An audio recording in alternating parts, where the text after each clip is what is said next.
Believe in your success. You are a success. She's a career master. A success. A success. A success.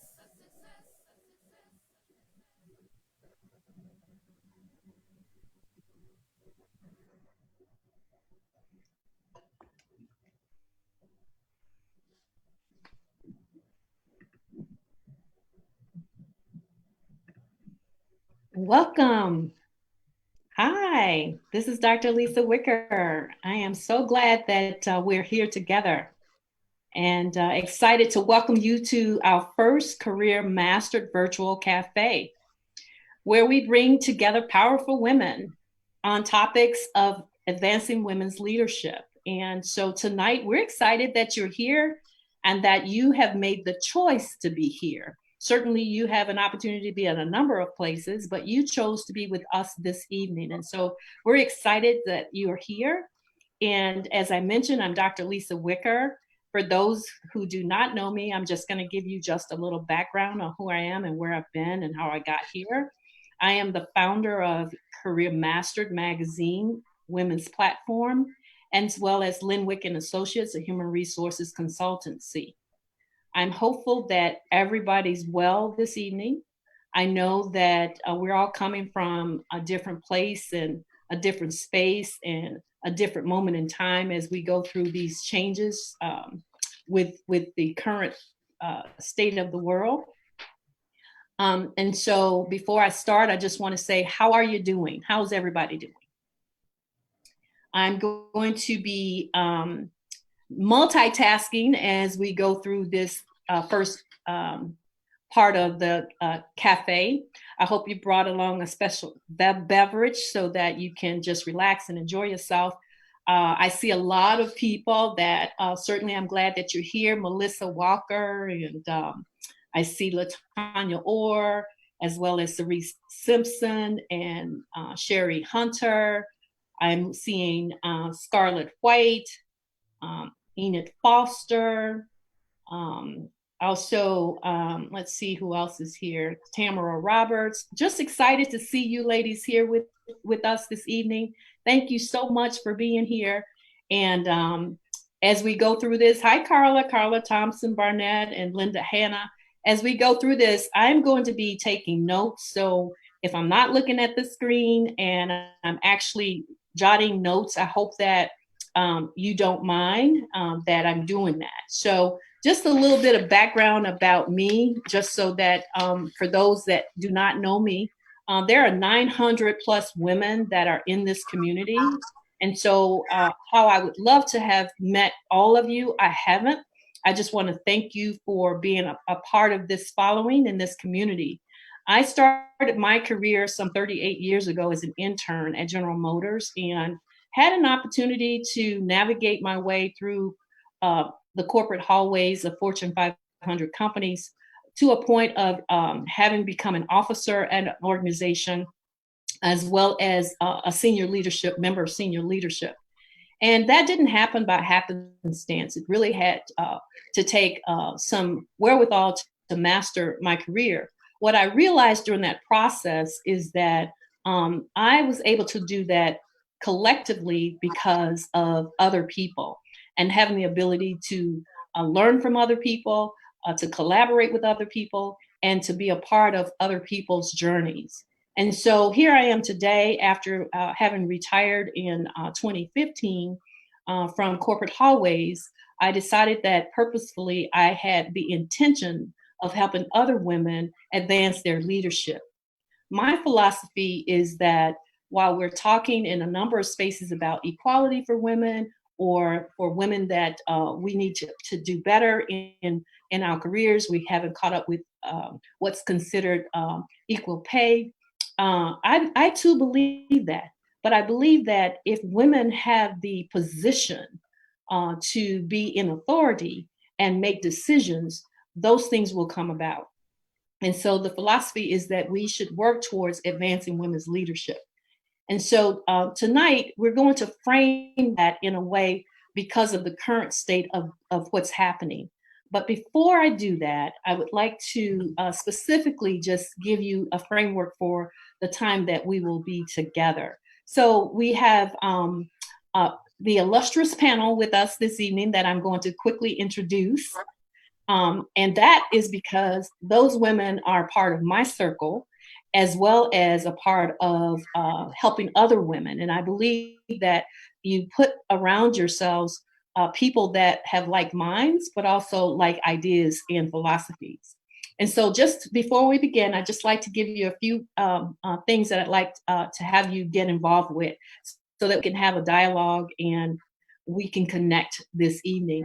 Number one, just a reminder that we have a hashtag in case you're doing some things with your network is hashtag career mastered, as well as hashtag better together. If you would use those, that would be great for us to stay connected. The other thing is our session is recorded. I would offer that when this is at some point at a different time, we will be able to bring this back to play it within the community. And this session is only for members of the Career Master Women's Leadership Group. So anyone else outside of that at this point is not a part of tonight's session. So I'm personally grateful that you're here. Next, questions and answers. After we have our discussion, we're going to try and answer as many questions that you may have. And what we decided to do is to integrate Zoom into Facebook. And so I'd like to, first of all, give acknowledgement to our producer, Rasheen Barnett. He's with us this evening. You'll see his name inside of the group. He's helping us navigate through this process that certainly, I'm just going to be quite frank with y'all, I had no idea what I was doing. So at the end of the day, when you don't know what you're doing, don't be ashamed to find out and ask the right people what to do. I knew that we needed to get together. And so here we are, making sure that we come together to collaborate. Next, I want to tell you that at the end of the day, after we've had this discussion, I hope you have a chance to go back and take a look at your notes. So if you haven't brought a notepad with you, please grab a notepad and a pen so that you can at least take notes and a few of the, I hope, sage advice that some of the women here will give to you. And so as I'm getting ready to start, I just want to shout out to a few women. Give me time, ladies on the panel, to just say hi to some of our women attendees. So hi, Karen Bailey and Michelle Brown. I see Lindell McEwen, as well as other people are actually confirming to join us this evening. And at the end of the day, what I hope is that you would get other women to join our community and be a part of the Career Master Women's Leadership Program. And so for some reason, I've just lost us, but here we go. Ready to start, ladies? Yes. Okay. All right. So as a backdrop, I'm just going to give us the setting, and then I'll turn it over to my panel. As you know, the coronavirus updates have been very dominant in the news today. And many of us are facing what we call a disruptive change in the way that not only we experience life, but how we come at it. And our routines have been different, as well as our social lives, both physically and mentally. And so today, more than ever, we must think differently, which is the context of our discussion today. Think differently to collaborate in these times of uncertainty. And that is, we must have a different mindset. So I want you to consider that word, think differently, and mindset as we begin this conversation. Most importantly, we must know without a doubt that we cannot function alone in an environment of instability. And certainly that's kind of where we are today. Collaboration, then, I believe, is an essential key component of how we come together as a group. This evening, we wanted to open what we call the Career Mastered Virtual Cafe to let you know that we're in this together, especially now. So most of the leadership models, though, that you and I have participated in the past have been just that, the past. Our leadership models are no longer effective for today or the future. And so as people are looking at how do we bring people back to work, what do we do inside of helping people with their leadership principles and skills, there's no map. So at the present time, we must do what we can in the current environment to solve our problems together. And so thinking differently and collaborating will accelerate and advance our leadership. What I'd like to do now is introduce our panel.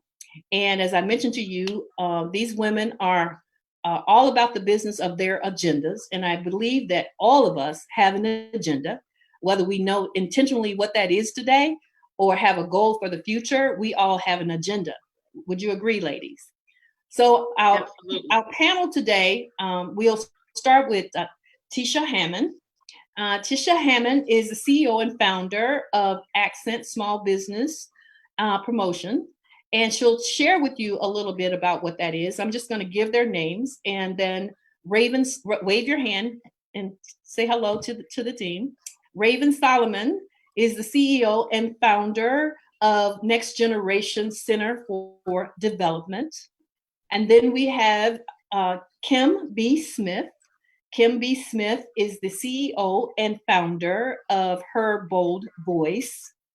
And last but not least, we have Dr. Sabrina Jackson, is the CEO and founder and the people expert and a media personality. And so we'd like to ask each of you ladies, if you will, and if you can go in the order that I introduced you, to actually briefly share an overview about your background and particularly how you got and what factors led you to have the experiences you've had and where you sit today. So I'll start. I had the pleasure of spending a 21-year career working in the federal government in uniform law enforcement, protecting our country at home and abroad in another country. And those are stories that I cannot really share. However, at the conclusion or ending of that 21-year career, I took a "What is your dream job?" quiz. I thought I was in my dream job. Well, the results of that quiz stated that I might best serve as a public relations person or a small business promoter. I reached back into my youth and remembered that I had minored in business and that my mother was a small business owner when I was growing up, and I appreciated what I found to be her very flexible schedule and the ability to make money, as much money or as little as she wanted to, being a small business owner. So I started to pursue, what does it mean for me to own a small business? And I spent 3 years in that space between working full-time for an employer and trying to manage my company part-time. And after 3 years of doing this, it just became crystal clear that I couldn't do either one very effectively. And so I took that leap that a lot of people want to take, that very scary leap of leaving the luxury of a paycheck every 2 weeks, a six-figure salary, and going from employee to entrepreneur. And in doing that, I picked up the nickname, the Small Business Cheerleader, and have been about the business of increasing people's net worth through my network. Excellent. Thank you for sharing that. And Raven, I believe. Yes. Good evening, ladies. My name is Raven Solomon. I am a Charlotte native, so I live here in Charlotte, North Carolina. I was born and raised here. My professional background is really in sales leadership. So I started my career with this company you may have heard of called Pepsico. And I came right out of college, joined the organization, and went into a training and development process in which they were pretty much incubating me to be a leader in about a year. And so after running a chip route for a year, after graduating as valedictorian of the largest school in North Carolina, I was putting up Doritos and Cheetos and Lay's on my hands and knees every day for about a year. And after that, I was handed my first team, which consisted of 16 white men who were old enough to be my parents. And so to say that we had some challenges to overcome together would be an understatement, but we quickly were able to overcome those. I hit what was called the fast track at PepsiCo. And at the age of 28, found myself in a senior leadership role as an executive with PepsiCo. Unfortunately, at the peak of my career, everything just came crumbling down, honestly, when I began to have seizures due to a number of factors. And so, in short, I was diagnosed with epilepsy and forced to really make a decision between my career, which was ultra stressful, and my health, my life. And so, in short, I chose my health and my life, and I parted ways with that organization. But when I left, I really needed to think about what is it that I was good at and passionate about and was on this earth to do? What did I also gain from PepsiCo that would then carry me into my next career journey? And that led me to do exactly what I do today. I am a professional speaker. I travel the country and teach organizations and associations how to essentially close the generational gap. I also started an organization that provides soft skill development to millennials and Generation Z in the workplace, specifically because when I was coming up the ranks at PepsiCo as a young emerging leader, I saw that a lot of my peers weren't as successful. And the reason they were not as successful was really one thing, and that was small skill capability. And so coming out of the organization, I knew that there was a problem in the market. And I knew that being an emerging leader and a young professional myself, I could gather a team of talented individuals who are also that, who could potentially close that skill gap within millennials and Generation Z. So that's what I do. That's why I do what I do. And I'm super excited to be here with you tonight. Excellent. Thank you for that introduction, Raven. Hi, Kim. Hi, everybody. My name is Kim Boudreau Smith. I am the CEO and founder of Her Bold Voice Speaks. And boy, how did I arrive here? Well, in my before life, I was like you, Lisa, walking the corporate hallways, and the hallways had stairs that I was climbing really, really fast, and became a shining star, if you will, with a corporation and really paving the way. But that all came crumbling down. But being strong, I just got back on that track, that track again, but was always very unhappy and accidentally fell into my first business of a fitness business, which I still own. And I keep it quite small. It was very large at one time. It was all by accidents. And so I was able to take that leap from corporate into my fitness business. And here's my first year in my fitness business in the state of Michigan, summertime. Nobody wants to be inside working out because we're outside playing golf and tennis and all that, and really plummeted down. And just went to the drawing board and developed an introduction to strength training for women only and marketed it through community education. That took off. I had to bring on 7 independent contractors. I went to an advanced class, and there is, I'm going to date myself, an 8-track tape floating around out there. Video that I did. I just dated myself. In fact, that master is somewhere in my house. All led to wanting to be online, so I stepped into partnering up in anthologies. I'm a published author, and I realized how the written word can really enhance a woman's voice. After getting involved in anthologies, I was one of the first women to pioneer an internet radio station. So I was supporting women marketing themselves on their radio show, and sold that about 4 years ago, and took a deep breath and rebranded. And now I teach women how to speak and communicate effectively. I bring them out from behind the curtain to in front of the curtain, so they enhance their confidence and stop leaving opportunities on the table. I realize I've always been an advocate for women's voices, because when I was in corporate, I was not an advocate for my voice. I was the robot doing and saying everything that I thought I was supposed to do and say, which worked for a while, but unfortunately came crashing down. And that's how I got here today. Lisa, thank you for having me here. Thank you. Thank you, Kim. And Dr. Sabrina. Well, it's interesting how everyone said that something happened, that they crashed. Yeah. I definitely crashed. I was the youngest person in the administration for the Community Mental Health Board here in Wayne County, which is one of the largest counties across the country, and was doing extremely well. They were flying me all over the world to train and speak and all of that. And one day I said I did not like having a boss. I didn't like asking for permission to go and speak, because people were asking me to speak, but I would have to ask, could I go? And I didn't want to ask anymore. So I started my first company In 1995, I was 29 years old, and I left this good old, what my mother used to say, government job. When I left that, I started my first consulting and counseling business. It grew fast, it grew large. I had staff, I had psychiatrists, I had psychologists, just everything. And all while that was happening, what really got me here is I was not paying attention to what God was telling me. God was telling me that you are the voice, you are the messenger. You need to be out delivering the message. And I kept saying, do you see my checks that I get at the office? I like these checks.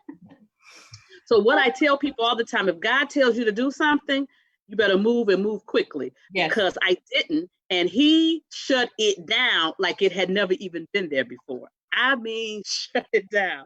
But that led me on the path of being Dr. Sabrina, the people expert. Now I have radio shows. I'm on TV on Fox 2. I have some opportunities that are national. I'm in 3 movies. That's me. I love it. I love it. Well, hey, I knew we were going to have a good time. We have women that know how to do it, have had the experiences that will help, hopefully, our audience think differently and talk about this thing called collaboration. And so I want to get started with the definition of thinking differently. And particularly, this question is that some say that being able to think differently is a basic definition of innovation, but it's also a definition of how to be smart about your career. And my simple question is, how do you do it? And so I'd like to start off with all of us, and we'll go back around the way, an opposite way. So I'll start with you, Dr. Sabrina.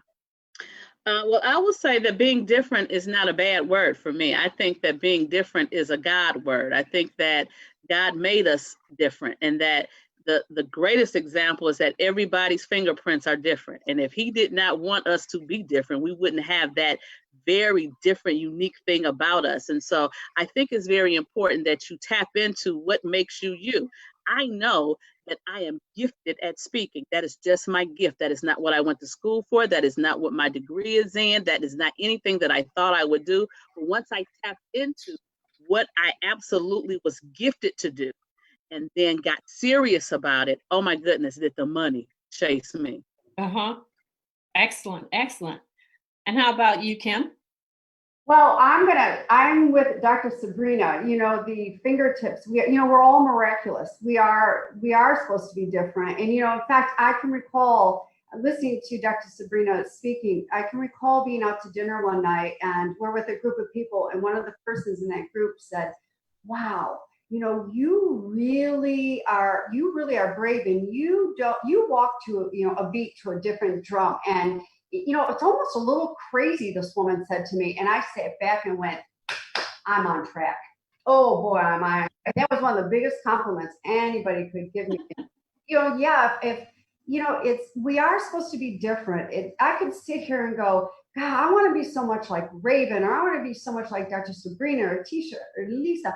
But I can't, because you guys, ladies, you are you. I'm me. I need to really realize who Kim Boudreau Smith is. And I want to say that to everybody in listening tonight is, find your groove thing, find your sweet spot and own it. And know that perfection never arrives, because it's a practice and it's a progress. But doing what others are doing, which I did that for a while. I thought I was supposed to be in corporate America. I did that for a while, thinking that was what I was supposed to do. And we had a very successful career, but I was unhappy. I mean, I was dying on the inside because I wasn't in alignment of what God was supposed to give me to do, which was my mouth, my words, my speaking. So absolutely, we are supposed to be different.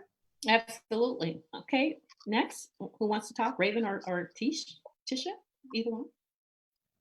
Yeah, what I heard in your question, Dr. Lisa, is really, how do you think differently and be smart about your career? Yes. And the way that I think about that is really considering, when I think about career innovation, I think about designing your own career. I literally think about how you are planning how you get from point A to point Z. And in order to do that, you have to know what point Z is, right? Where do you want to go? And so I think about it as in, if I'm currently at point M and I want to get to point Z, what are the the critical experiences necessary to close the gap. And here's where I think we start to think differently is in today's day and age, those critical experiences are not necessarily within your organization all the time. Right. So when I think about, especially Generation Z and millennials, when we study how they operate and how they think organizationally and from their career perspective, they're thinking about really career design and engineering their own destiny. Right. And so when I consider how you close that gap, it might be getting a critical experience that is on a board, or it might be through a side hustle, or it might be through a volunteer opportunity. It might be outside of the organization. It might be a stretch assignment. And so I think when I consider thinking differently in career innovation and design, I'm thinking about how do we gather critical experiences, close skills gaps, but do it in the least amount of time as possible. That's my millennial mind thinking, right? I love it. I love it. I mean, that's really what this is about. I mean, we all are not the same. And I even love having you talk about the millennial side, the next generation, and the things that maybe my generation hasn't even thought about. So that's great. Very great commentary. All right, Tisha. All right. So thinking differently, innovating career. Well, to start, I don't know what I don't know. So I try to be a student of something new every day. I am studying 3 different languages now. That's French, Italian, and Swahili. And I do that because in my career, which is my business, I want to be able to say that I'm international, that I'm a global speaker, that I have clients and customers and readers and viewers in other countries, and I want to be able to communicate with them. In addition to that, I'm learning American Sign Language. There are tons of other things that I could be learning, but I'm trying to do the things that are reasonable and digestible. In addition to that, if I only consume what I want to consume, I don't know that I would grow very much. So I look for mentors who don't always have the same viewpoint as I do. I'm open to taking risks that some people would consider too much for me. So in that aspect, I think that Dr. Sabrina could respect this as the people expert. I lean on people power and transference of energy to kind of help shape some of my thinking and to help me get outside of that box that I sometimes put my thinking in. Okay, excellent. Well, the topic of thinking differently is really about leading us to the concept of mindset and how we come together to collaborate. And so thinking differently is about mindset, changing our minds about something. Oftentimes it's difficult for us. Would you agree? It's really not that easy for people to change their minds. So how do people think differently and in the process permit themselves to behave differently? And I'm going to start again with you, Dr. Sabrina, and then we'll just, if any of the other panelists would like to touch on that, we can. But let's just talk about that mindset piece that gets us to think and behave differently. Well, the first thing about our mindset takes us to what we speak, and then from what we speak is what we create. And so when we look at our world, when we look at our relationships, when we look at where we work, when we look at our community, and we don't like it, we must think differently because it starts with what we think. So as a man or woman thinketh, so is he. So what you concentrate on is what grows. What you focus on is what grows. So if I have someone that I'm working with and they say everything that they don't want, and they spend all their time talking about what they don't want, guess what's going to show up? What they don't want.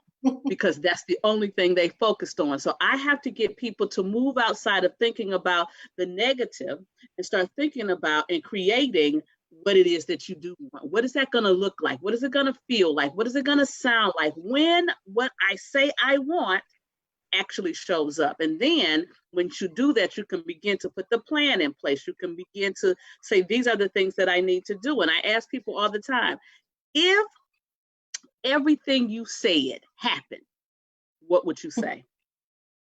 Wow. Because we have to, and what we say comes from what we think. So it's all about what we're thinking that creates what we say.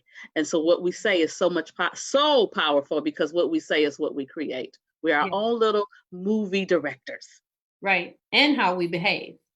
Mm-hmm. Absolutely. Any other thoughts to that, ladies? Any of you want to raise your hand to comment? Kim?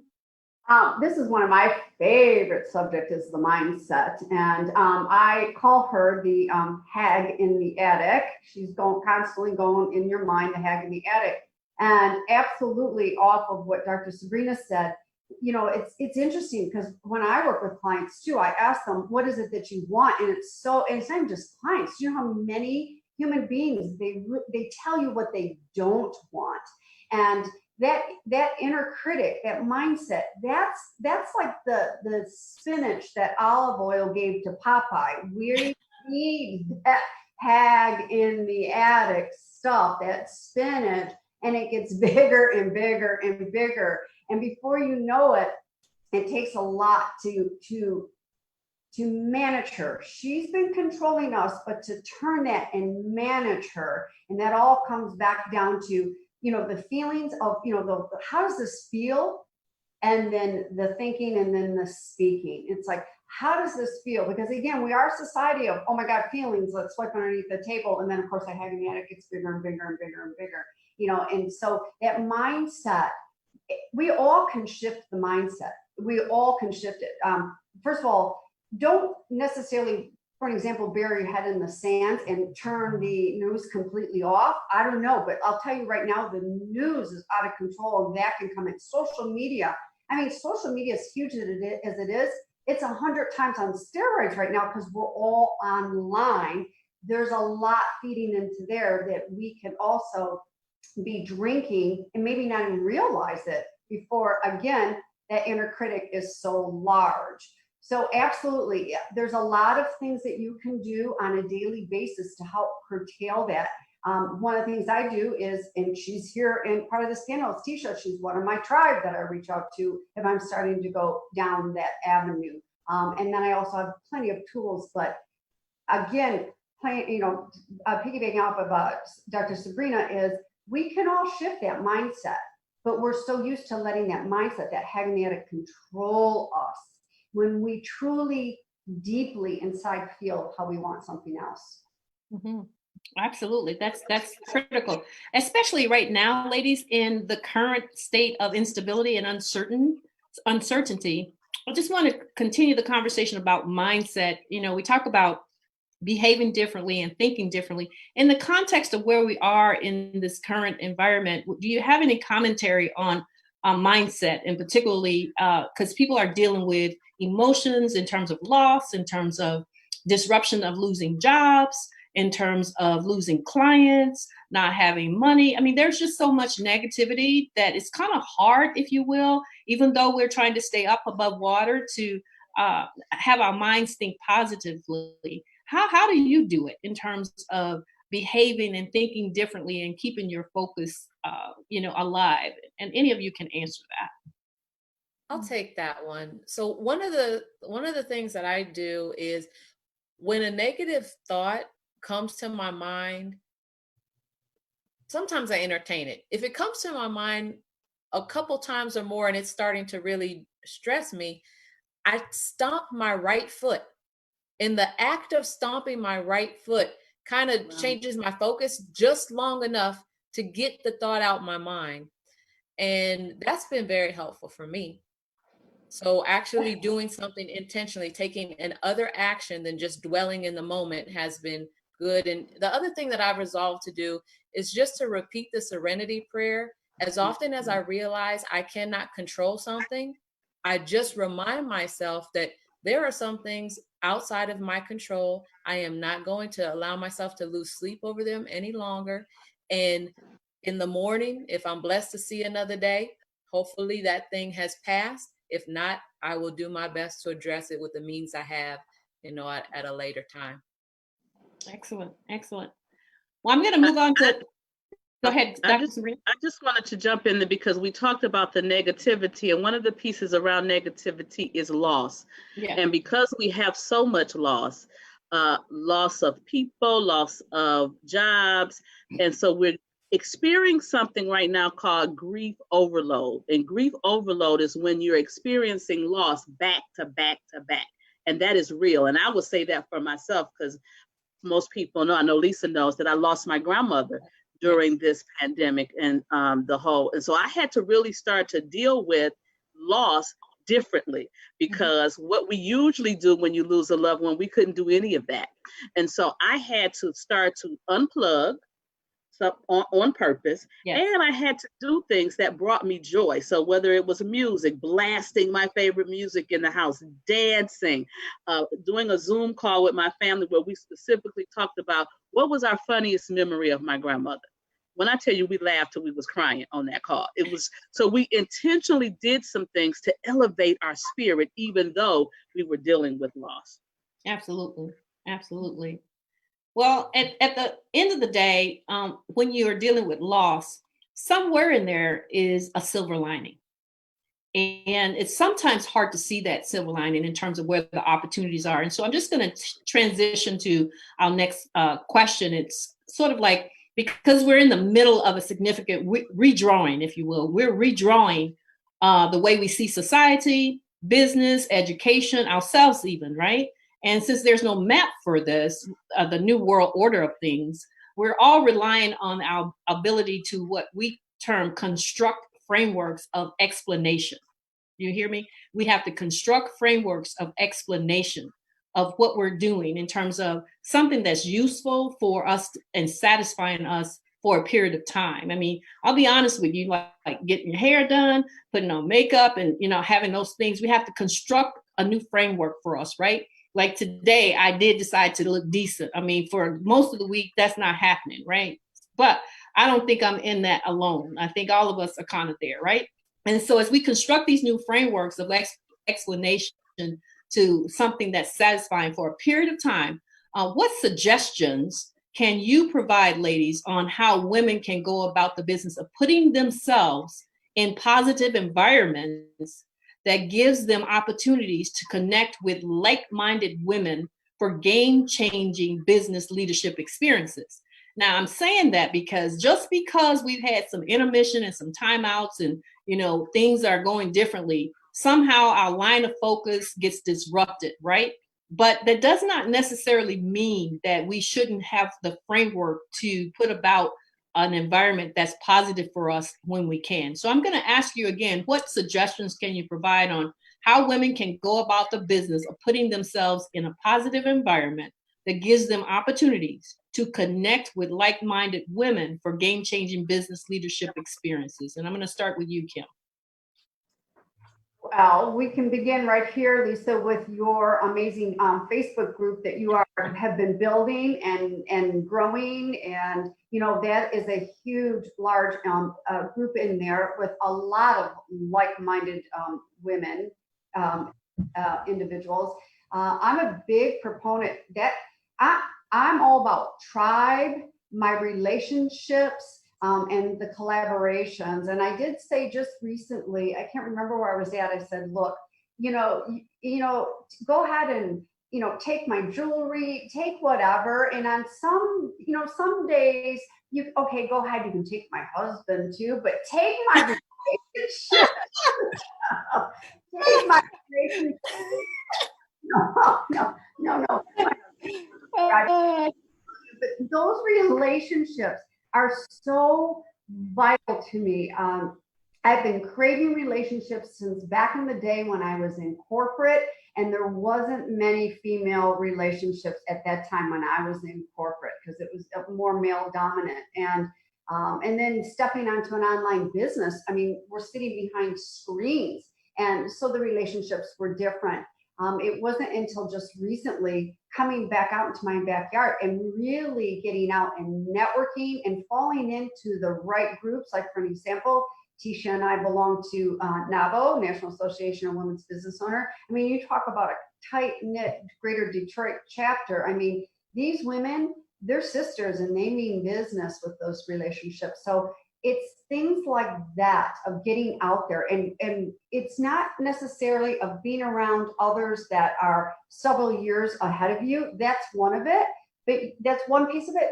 But you also need to be alongside by side with someone where they're maybe in around the same time frame of your business or your corporate career, and someone maybe who's behind you that you can also pull up through. Right. Well. Right. I look for all three of those environments with women. Excellent, excellent. And what about you, Raven? You think about that question at all? Yeah, I would say for me, just as a business owner, one of the things that I've been doing, to me, when I think about innovation, I think of innovation as solving new problems or solving old problems in new ways. And so if my network currently can't give me access to new problems, then I go find a new one, right? So one thing that I've been doing is on LinkedIn, I've been connecting with strategic people, right? And I actually see what they post. And a lot of virtual calls are happening, a lot of webinars are happening that you might not be directly invited to, but they're open. So I've actually been, quote unquote, crashing some of those webinars and some of those virtual meetings and networking events because I have to now understand what the new problems are so that I can innovate in my business and succeed and survive.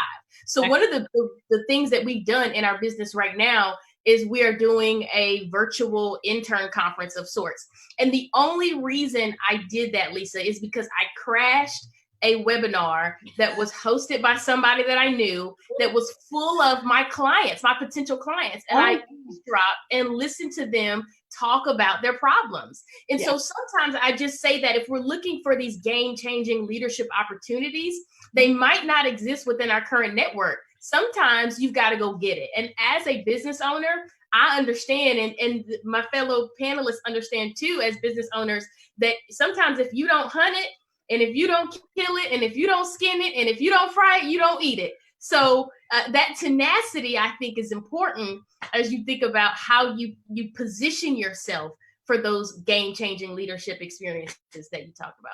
I love that. I hope we're taking notes, ladies. Did you hear those practical ideas? You might have to crash a few things and join some virtual conferences that otherwise you may not have been invited to, but if they're free, they're free. Am I right? And they're open. And they're open.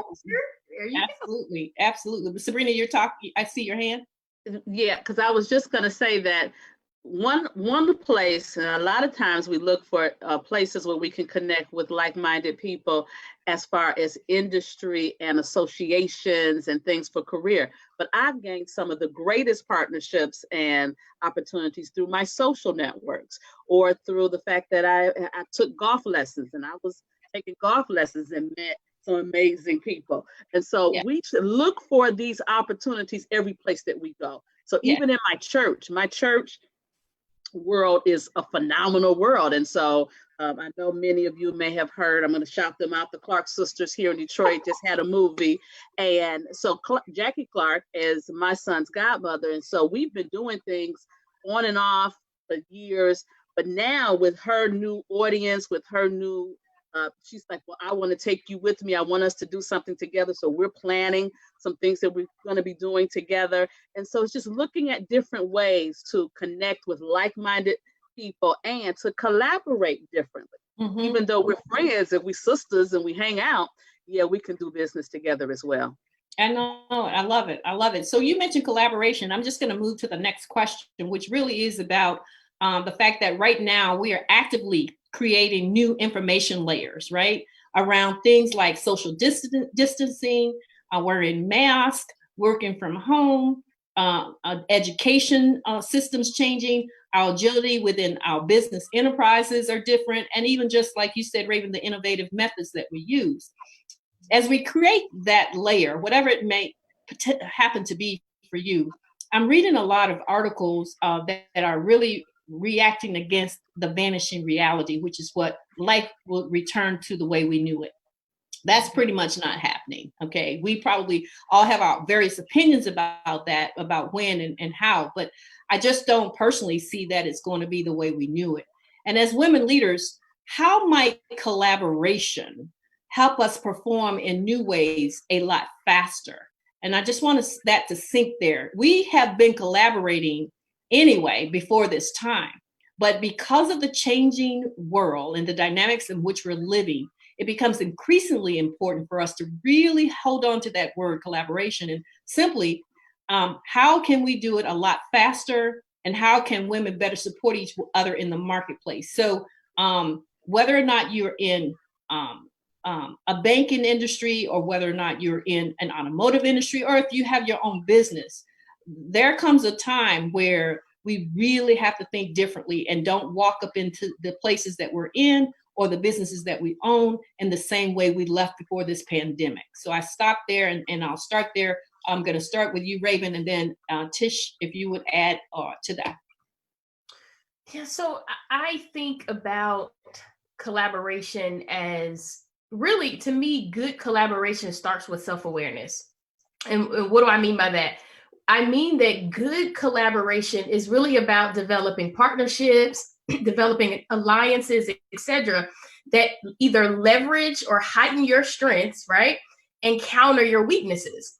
So you have to first understand, what are my strengths? What are my superpowers? What exactly do I bring to the table unequivocally that nobody else can do better?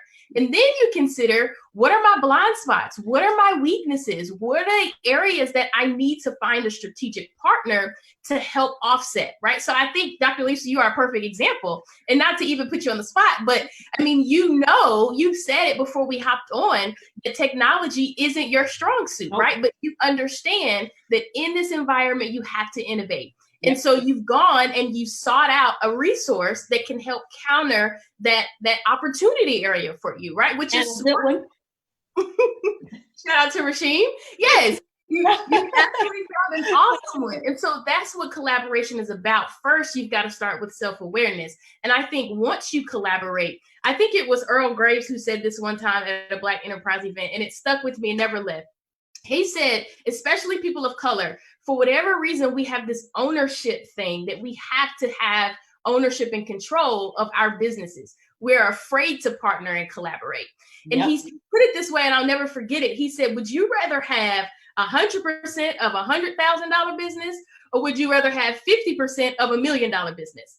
And so you've got to see it in that way. And I think that really helped free me, because I was always thinking that I've got to have control. I've got to have ownership. But it's really about partnership, because that partnership can give you access to different clientele that you otherwise never would have had. It could help you expand your client offerings a lot faster and quicker. So if your clients need a virtual avenue right now, instead of you going and teaching yourself Zoom, you found somebody who can help you execute Zoom, right? Yeah. And so it's about quickness and speed. When we think about solving problems, again, innovation, solving either new problems or old problems in a new way. Now it's about speed to market, and collaboration helps you get there.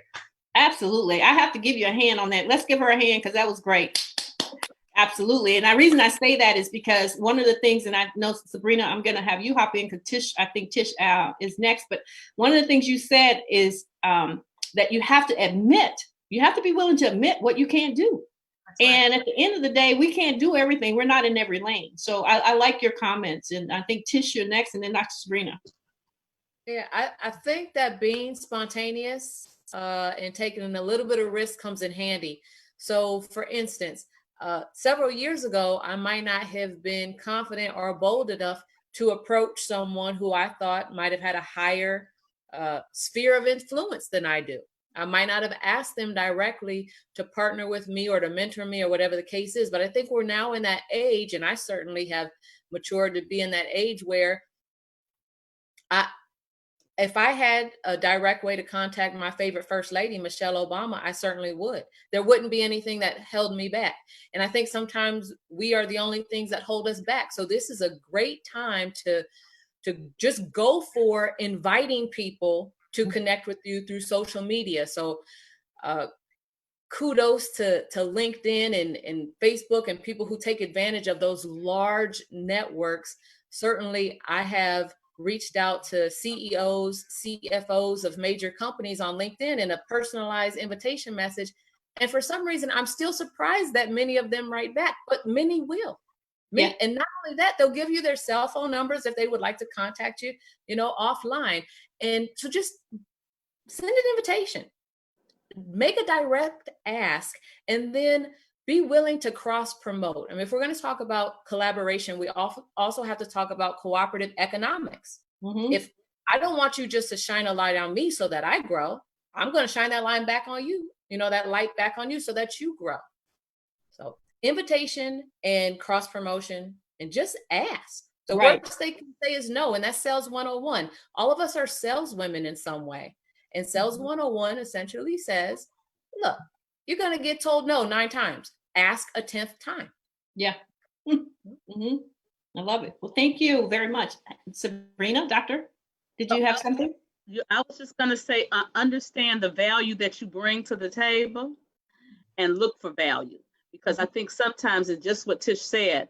We will go in and expect someone to shine on us, but we bring something too that we can shine back. And so when you talk about networking, you talk about partnering, you talk about collaboration, it's like sitting at a table, bringing your marbles, putting them on the table, and then sitting on your hands and letting somebody else play with them. And so a lot of people don't know how to play well together. So this is a time where we have to learn how to bring our marbles to the table and let someone else play with them. Well, you know what? You put me right into the next question because that's right on point about collaboration over competition. Did you see the questions before I got here or something? I'm not sure, but I love it. I do read. All right. Well, the question is collaboration over competition is that there has been a consistent stereotype that women don't support other women. And I don't know if that's true, but that has been the stereotype. And however, study after study shows that women who support women are more successful in business. In fact, a new research in the Harvard Business Review suggests that successful women maintain a closer inner circle of female contacts. And this circle provides support in a number of ways, including helping each other to land leadership positions, higher authority and higher pay in comparison to those women that lack this support. When you're selfish and you're not helping and you're all in it to yourself, that's not a sustainable model in terms of this research. And so my question is, what would be a smart approach for women developing an inner circle of women to find meaningful advancement? And I bring that to the table because we've answered that a little bit. I really want to give the audience some tools, right? What kind of tools can we suggest or resources we can suggest so that this competitiveness that, some think that we need to have is just out the window, because the studies show that when we're not competitive and we come together, that in fact we do better than those that are selfish and those who are not working together. So I believe, Tish, I started with you on that, and then we'll just open it up for our other panelists to give any resources that they might want to give to our audience. So we're in this great time where we're sharing information freely around the world. So I'm hoping that people are taking advantage of creating space for new relations at home and abroad in other countries. I love the fact that at any given moment, any time of day, you can jump on an app, a different number of apps like House Party or Google Duo, Google Hangout, Zoom, whatever the case is, and have a conversation that you can record and then share later if you want to. So I think the opportunity to use these video chats and the recording features of them are incredibly helpful in spreading messages beyond just the immediate people involved in helping to grow the circle. Even without technology, I think a resource for growing your inner circle is just being attuned and having your ear open to people with different experiences. This is where inclusion and diversity are still always important and ever present in relationship building in general. If I walk into a store and I see a cleaning woman, she's no less important or valuable because she has experiences, than the CEO. So when we're looking to develop relationships and find out who may want to be in our inner core circle as it's growing, don't limit the audience necessarily.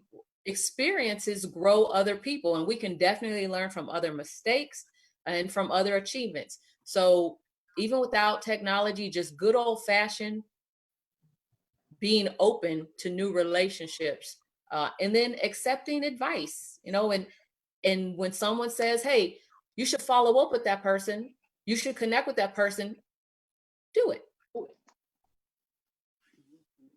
I love it. I love it. So what I hear you saying is the video chats would be one way, as well as the circle. I'm going to add affinity circles to that. I'd like to even just remind our audience mentoring and that one-to-one relationship where we can help each other to mentor and finding a board of directors for you so that you have somebody that can help. And I know that's old cliche, people know that, but it works for sure. If you have that group of people that you can go to, it absolutely works. Any other thoughts, ladies? Any tools? Yeah, I'll just throw out there that whenever I teach networking to emerging professionals, we often talk about networking as an initiation of a relationship, right? And we just think it happens in these environments where people are, drinking and socializing and all that jazz. But just as important as the initiation is the cultivation of the relationship. Yes. So one thing that I would just throw out there is the importance of having intentional points of connection with those within your network. So whether they are that board of directors that you just talked about, Dr. Lisa, or they are just simple, friends that you, peers within your space that you just kind of bounce things off of or vent to or what have you. But one thing that my network and I do, especially my friends and fellow entrepreneurs, is we have these very intentional scheduled points of connection so that we are holding each other accountable to cultivating the relationship together. So it's, how are you doing? What do you need from me? How can I best support you? Where can you find this resource? Oh, I read about this the other day. Here you go. So I think just to remind folks to focus on cultivating existing relationships as well when you think about collaboration over competition and networking. Mm-hmm. Perfect. Which brings me, oh yes, Kim. I like to add a little bit to that too. First of all, I'm a little maybe a little old fashioned here, but first of all, that competition, that competitive, we need to leave that for the athletes when they're on the basketball court or Olympics or something. Because again, I've been around for a while, and I first of all that competition, especially amongst women, is my initials, BS. Totally. We need to totally get rid of that, remove it from the dictionary. It's such a I'm going to come back around to what Reagan was saying earlier, about beginning with ourselves. Look, if we don't feel great about ourselves and we're in a lack mentality, you better believe that competition is going to be right here on the forefront.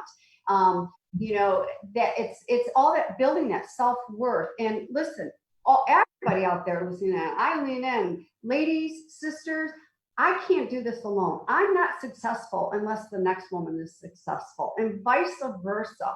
And I don't want to do this alone.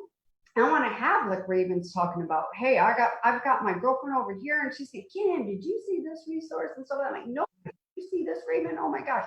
And whether it's through a direct message or something, but when we are not in a lack mode, that competition goes away. And then we do want to, again, tribe, village, and collaborate.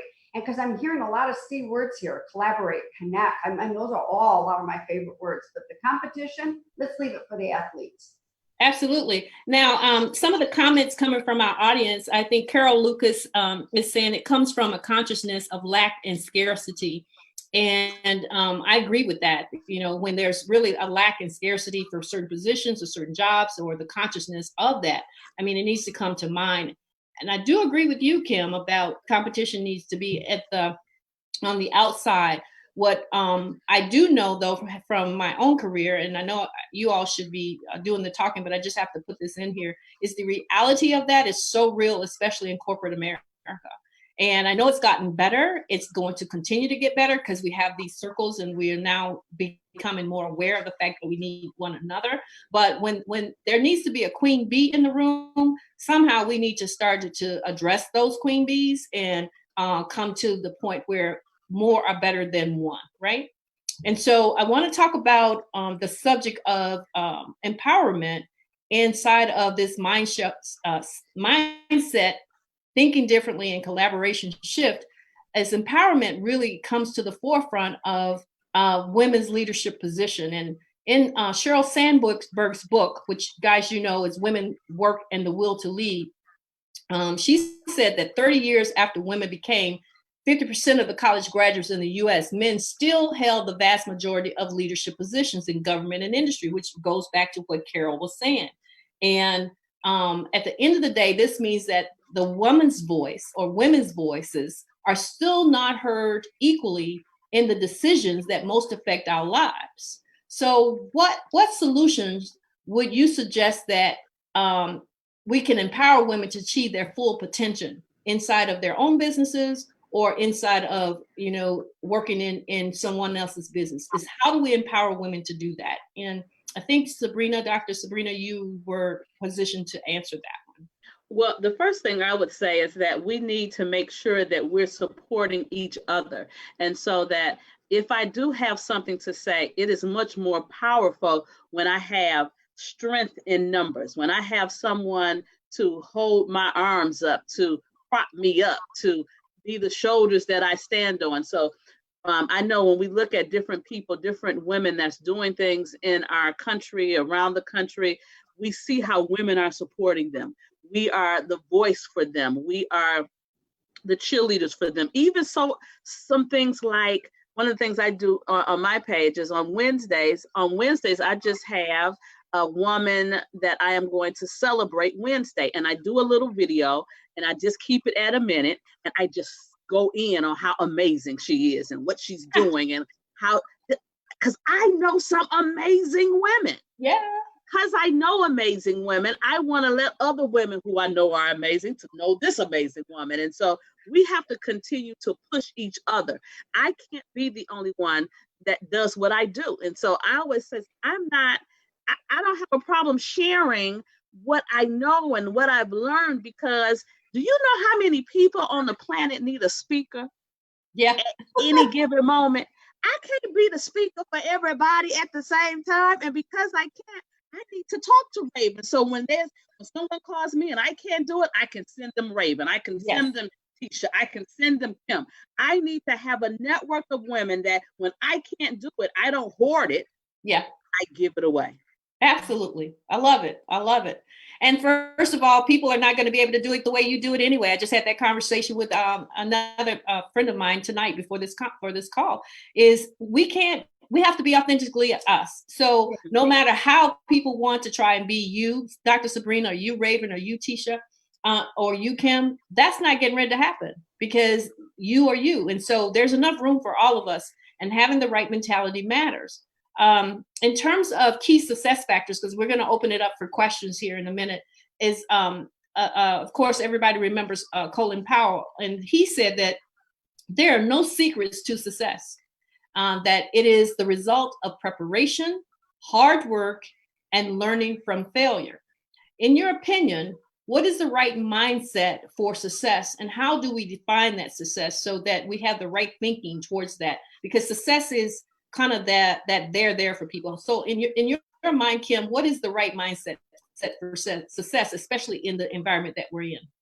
Well, two things. I'm going to back up here to what we were just talking about is, first of all, there's enough business and money for everyone in the United States of America, and even outside of our country, and it's worldwide. So let's just get rid of that competition right here now, that lack and scarcity.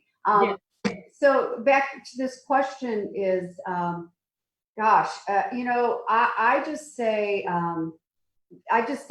learning is that adapting, and that, the word pivot is being used a lot. So that adapting, and I'm going to quote Brene Brown, because I'm just a huge fan of Brene Brown. It's embracing the suck, just, embracing the suck, and literally get down in that arena with courage, because when you're in that arena with courage, there's no room for the shame. There's no room for that hag in the attic that's, dragging you down by your ankles as you're traveling down the road and on her back bumper. There is also no room down in that arena when you are full of courage for one of my favorite, the OPOs, other people's opinions, that are way in the nosebleed section. And for some reason, we give them carte blanche to our lives. So those are some of the recipes personally for me for success. And I'm real transparent and I'm extremely vulnerable, but I did not arrive like that last week or yesterday. It's been a journey. It's been a process. And I get very authentic and very transparent with my peeps, and I say on some days, it's like Lisa, when you opened up tonight, it's like this technology, this is a little intimidating. That makes us human. That makes us real. That's how we can connect right now in this day and age through these screens by saying, I'm human. I make mistakes. They are lessons. I am going to learn from it. Some days I do suck. Some days my hag is taking me over. Some days I'm on top of the world. Those are some of my recipes and some of the dialogues I have with myself towards that success. Okay, I agree. I totally agree. Any other comments regarding that in terms of key success factors and what women can do to make sure that it's not just the preparation, hard work, and learning, but we have to have failure and other things that you have done to have success factors for yourself? Yeah, I want to highlight that teaching someone to self-advocate, you're not too old to learn it. And if you recognize that you have not been as assertive as you can be, it's not too late to start. I dread when people think of women as nasty or go to name calling immediately because we stand in a space where we believe we have authority to be in.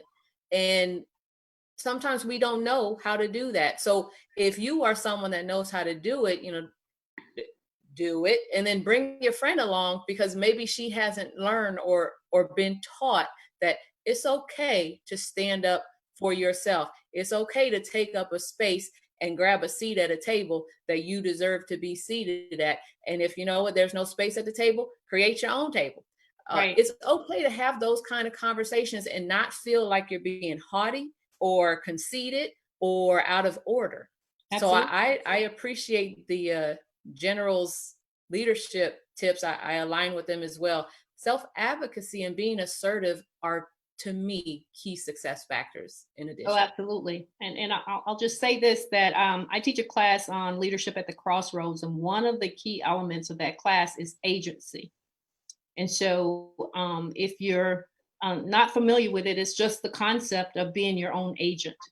And if you're not your agent, who are you expecting other people to be your agent? So if you want someone to talk about you while you're out of the room, you certainly have to be your agent when you're in the room. And it doesn't have to be in an arrogant way, neither does it have to be in a boasting way. So those are success factors that I've learned in my journey that I couldn't expect other people to wave the flag for me if I didn't know how to wave the flag for myself diplomatically, right? And so I think that's very important. And so I'll go on to the next question, and then we're going to open it up for questions from our audience. We still have Sherry watching, Sherry Hunter on. We still have Lindell McEwen. Bridget is still there. Hi, ladies. Linda Hanna is still with us. Kathleen Davenport is there. Lisa Shackelford is there. Anderson, Linda Hanna is there. Hi there, Latanya Orr. We're saying hi to Christine Gorham. We're saying hi to Bridget Kegler, Tamara Fountain Hardy, Cerise Simpson Pennington, Neeson Forson. I never say it right, but that's my church member. And Carol Lucas. We're excited. Jada Grande Mock, Nilda Thomas, Michelle Ann May. We have a wonderful complement of women here tonight. So I'm excited about that, ladies. So wave and say hi to the ladies there. The next question before we actually open it up for questions from the audience is about sacrifices. And if you're going to have the right mindset and you're going to think differently, you have to also recognize that there'll be sacrifices as you start to navigate this thing called collaboration or even the mastering your career. And so if you've not heard of the author, his name is Author Oliver Napoleon Hill. If you've not heard of him, He's a self-help author. He's written many of books, and some are older than I can begin to name. But he was good about writing on achievements. And he said, great achievement is usually born of great sacrifices and is never the result of selfishness. I'm going to say that again. Great achievement is usually born of great sacrifices and is never the result of selfishness. So, what sacrifices have you had to make to be successful while collaborating? And I believe, Raven, you were going to start that, and then we can have the other ladies hop in when they wish. Yeah, I would say the three things that I've had to sacrifice in terms of collaborating, and I think that we all in some capacity will have to sacrifice. Number one is money in the short term, because when you collaborate, obviously you're going to have to take a percentage of whatever that deal, or in terms of if you're in corporate, it could be the credit that you're receiving for, managing or leading this project. You're going to have to share that. So in terms of sacrifice, you're going to have to sacrifice the monetary gain in the short term as a business owner. Now, what you have to see, which we talked a little bit about earlier, is that long-term play of potentially, growing a contract that you could otherwise have never landed by yourself, just because of the capacity, the bandwidth, et cetera, that you're able to provide. So number one is certainly money. The other thing that you're going to lose or have to sacrifice when it comes to collaboration is your ego. It cannot live, and not as large as it probably is right now, in the capacity that it is right now when it comes to partnering with someone. You've got to leave the ego at the door. And then the last thing that you're going to have to sacrifice, that I'm still learning to sacrifice as a recovering perfectionist, is control. I know that I have to give up the control over the finished product, and I have to share that and have part ownership in that, but not necessarily full control. And so if you're like me and you have this standard of perfection, you've got to be able to come to grips with it being good, right? Maybe great. Let's call it great. And understanding that excellence is what you strive for. If we get to great, okay. But I've had to sacrifice my control. I've had to sacrifice my ego, and I've had to sacrifice some money in the short term, but it'll come around. Those are so true. Those are so true. Ladies, do you have anything to add to those three items that Raven mentioned? Yeah, can I just add? Go ahead, Fish. Thank you. Can I just, I want to add on to the control piece in being, as a writer, when I collaborate with other writers, that giving up creative control, it kind of puts a little ding in my armor after a while, because I'm trying to write with people who I am looking up to oftentimes. So Lisa, you mentioned Napoleon Hill. I wrote a book that's a daily devotional for entrepreneurs, Your Season to Grow.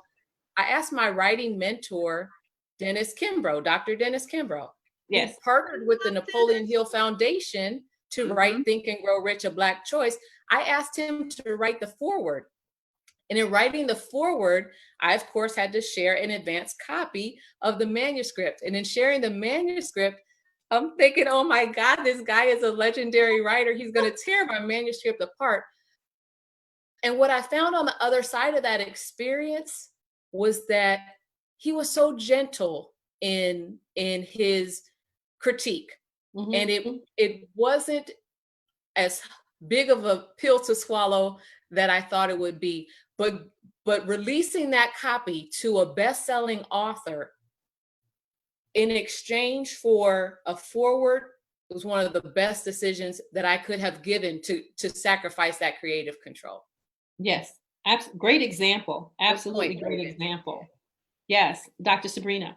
I was just gonna kind of tie in this question with the last question about, the things that we have to do to get success. And one of the things is being coachable.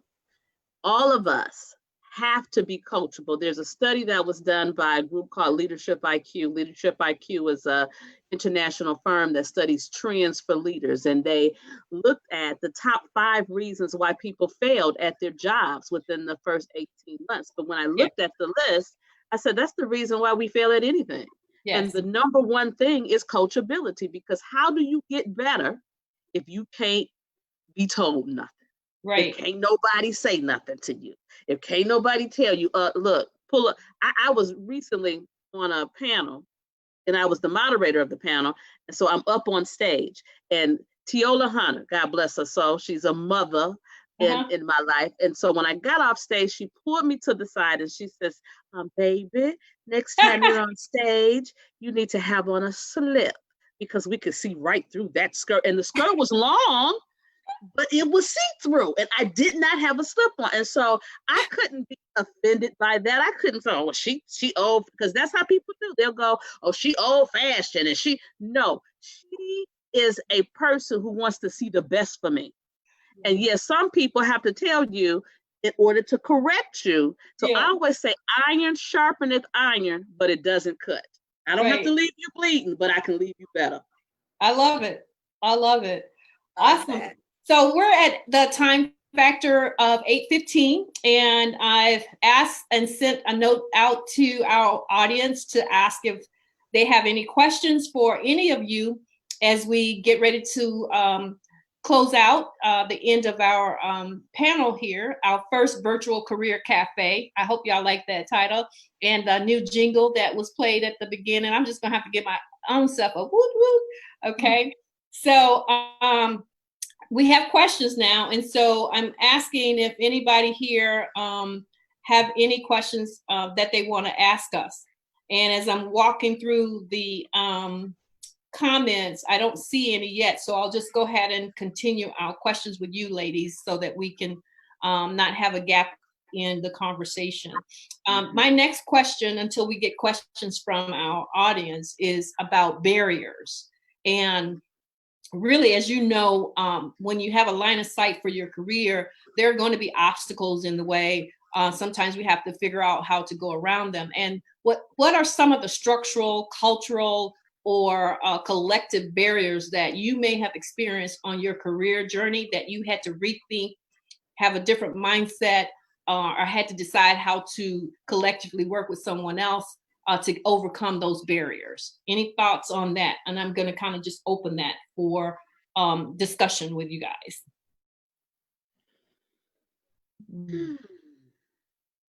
I was in a law enforcement career for some time, wearing a uniform, a badge, and a gun, and it was male dominated for sure.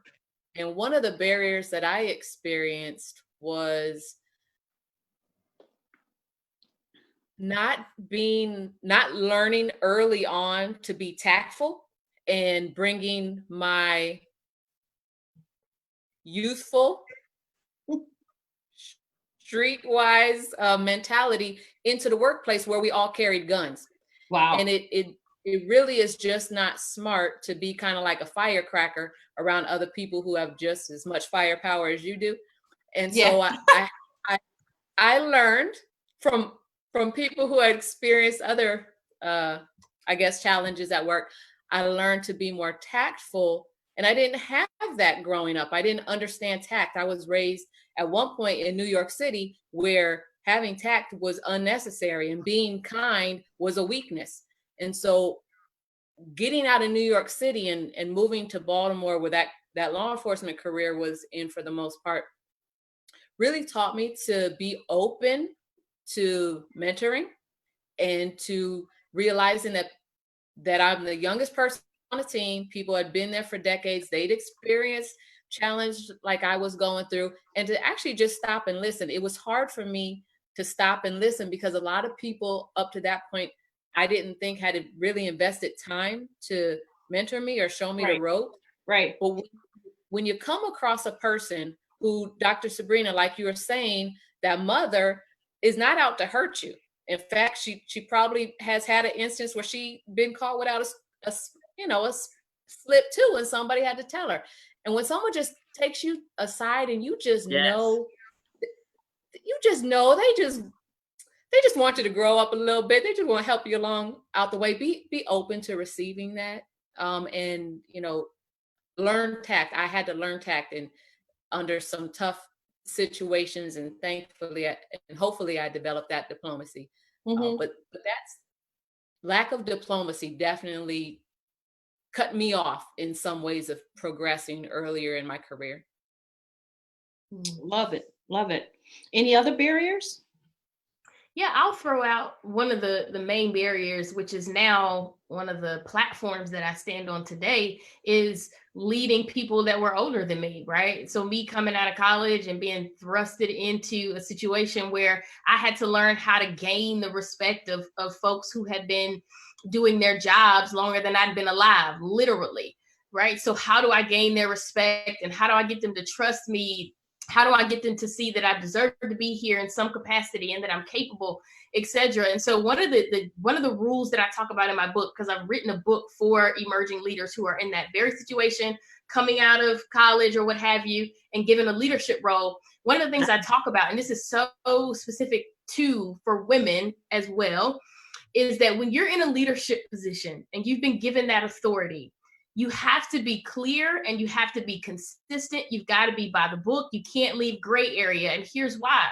Because oftentimes we go into a leadership role thinking that our job is to get them to like us. So we pursue likability. But your goal, especially as a young leader or a woman leader, your goal is not to be liked by those you lead. Your goal is to be respected by those you lead. And so being clear and being consistent and being firm and by the book, I learned very quickly that's how I get their respect. They don't have to like me.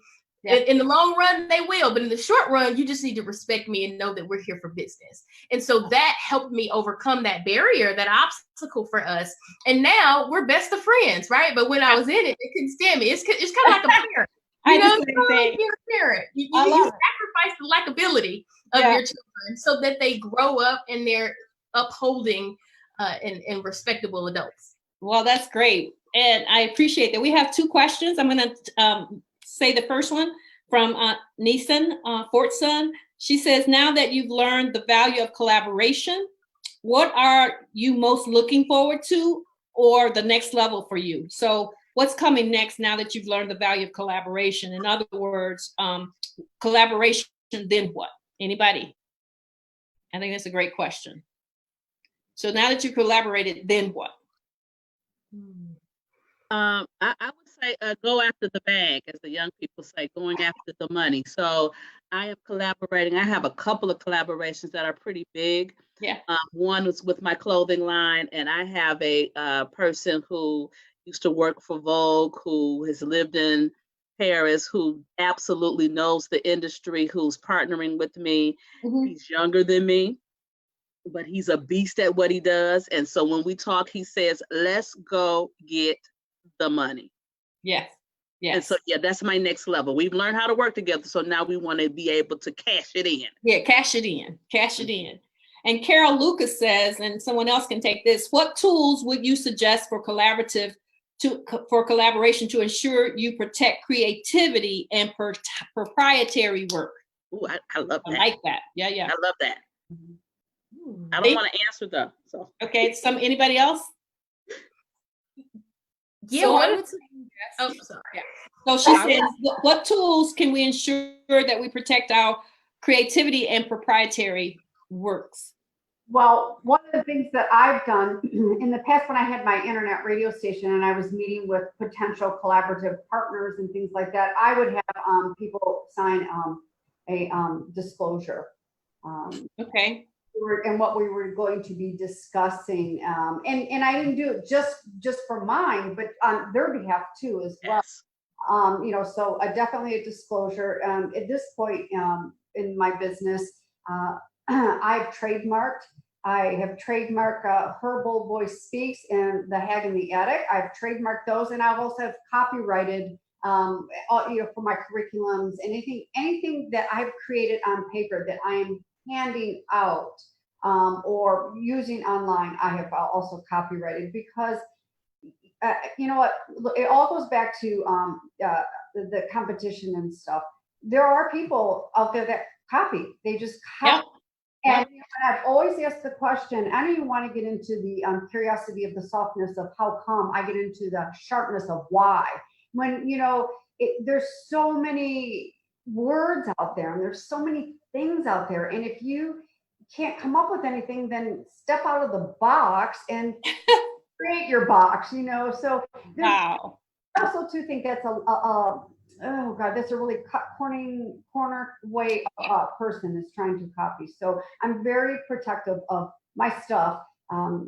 Listen, if anybody ever wanted to use it, wanted to share it, I don't have a problem with people sharing it, but they just cannot take it without my permission and go up. So the questions are coming in and my time is running out. This is so much fun. We're going to have to do this again, ladies. We're going to bring some other powerful women from the community on. So my next question, I'm going to quickly get this in because I have a couple of wrap up things I need to share with the group is how does the panel define leadership?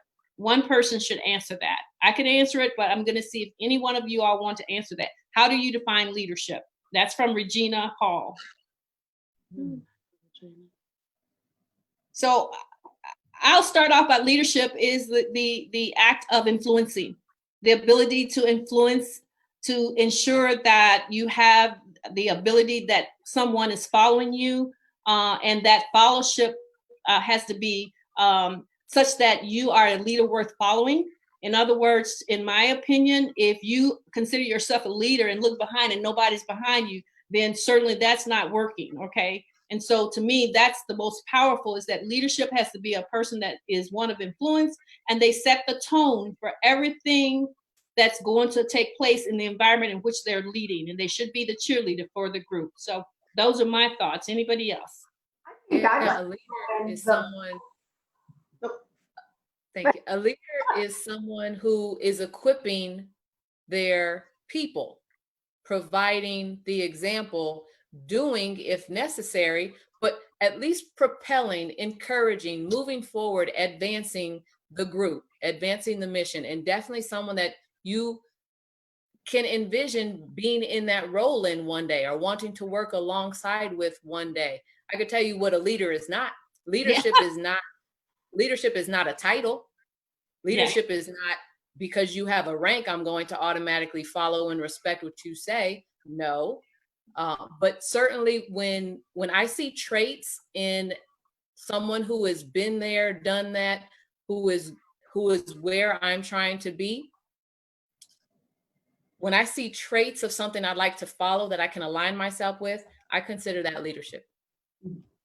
Absolutely. We have two more questions and I know we only have 2 minutes. So we're going to do 1 minute of each question. I don't want to not help what our audience wants. So Anjanine Wallace says, is it recommended to enter into collaborations with a written contract in place, even if it's with someone you know? Quick answer for someone. Absolutely. Absolutely. Everybody said yes, yes, yes, Yes, yes, and yes. and yes. I love it. Even if you know them, it's even a yes, yes. Especially if you know them. I know. All right, I love it.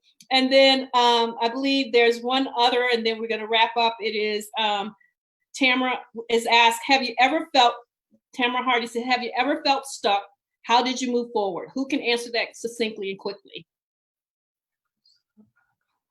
I felt stuck, and the way I moved forward was realizing that I don't require anyone's validation to get out of my stuckness. I don't need anyone's permission to take the next step forward. And particularly when I was looking for like my closest loved ones to be supportive, when they did not give it, I had to accept that and keep moving forward and finishing my mission at hand. And sometimes if you get stuck and you have the inner circle of women that you trust, you should work with them to talk through, helping you see. Sometimes we can't see the forest for the trees. And so sometimes having that right person with you will help us. So what I'm going to do, first of all, audience, is let's give our panelists some hearts on your Facebook. Just tell them thank you, thank you, thank you. If you can just give them a clap. Thank you, Dr. Sabrina. Thank you, Kim Smith. Thank you, Tisha. And thank you, Raven. We appreciate it. And I want to thank our sponsor. Our sponsor for today is Worth Advisors out of Charlotte. Worth Advisor is a financial firm who has supported us in all that we do. So I want to give a shout out to Glenn Wright and Cy Pugh for the sponsorship of this first virtual cafe. We will host these regularly. This was our pilot. I do hope you give us feedback so that we know that we're on the right track for all of the things that we want to accomplish.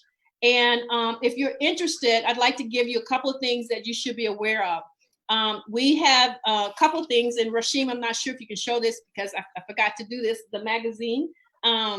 We have a couple things that I wanted to let the women know about, and one is to start a Career Mastered Affinity group. If you're interested in that, we have a way in which you can do that through our membership director, which is Lindell McEwen.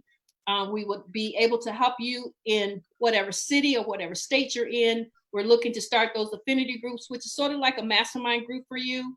I'd also like to tell you that we have our first cohort for the Career Master class, which is the master class that we're going to bring forward between now and this summer. We have 20 women out of this private community that will get to come to that master class at no cost. And I just wanted to let you know that that is on for this summer, and probably in the next couple of weeks, you will be hearing from me on that. If you're interested in subscribing to the Career Mastered magazine, you can go to careermastered.com. This is the magazine. And so I'd love if you would take a time to find the interesting stories and content that we have there. And then there's also an opportunity for you to invite your friends to this community so that they can have access to these virtual cafes. We expect to have the next one in probably not less than 3 weeks. We'll be glad to let you know what that subject is. So please come into the community and support us in what we're doing. Last but not least, if you subscribe to our Career Mastered website and Career Mastered newsletter, you will get this white paper, which is from the Center for Creative Leadership. It's a research report on what women want and why you want women in the workplace. I am connected to that organization, and periodically I have an opportunity to get white papers, and I have those available for you as you sign up for our membership subscriptions. So that's it. Thank you so very much for joining us this evening, and you have a great rest of the week. Stay safe, wear your mask, sanitize your hands, and be healthy. And thank you, ladies, once again, panelists. And last but not least, I'd like to give a shout out to Rashim Barnett, our producer this evening. He has done a marvelous job. Rashim is the owner and founder of Prosperous Life, and he's the one that put this together for us in a way that we hope was professionally presented. Thank you very much, and have a great evening. Bye, ladies.